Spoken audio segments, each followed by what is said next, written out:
Здравейте! Гледате ли предаването Dancing Stars? Аз го правя с интерес. А вие?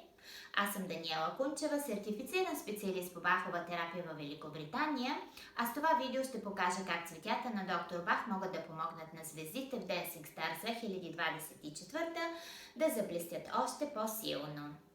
Виждам колко усилено работят известните лица и колко страст влагат в танците на сцената. Разбирам, че участието им е едно голямо емоционално предизвикателство за тях. В първите две предавания журито акцентира върху липсата на увереност при Виктор Стоянов. Доктор Щонова, Натали Трифонова и Емануела изразиха своя страх при поддръжките. А от третото предаване става ясно, че ентусиазмът, който изпитва доктор Щонова, и изиграва лоша шега, защото й пречи да контролира движенията си, по мнение на журито. Мила Роберт вярва, че танцът, който ще ни представи, ще е хубав, но не знае дали ще се получи за толкова малко време и това я побърква. Според Галена Великова, Мила е по-бърза от музиката. Прави повече стъпки от необходимото. А на Валери Григоров му каза, че е избързал на рундето. Това е един полукръг, който се прави с кракът.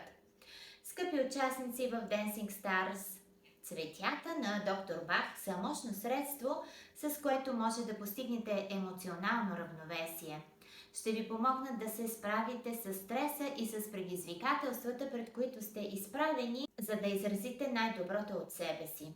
Те са универсално средство за постигане на емоционален баланс, но ги предписвам персонално. Върбинката ще балансира ентусиазма на доктор Щонова.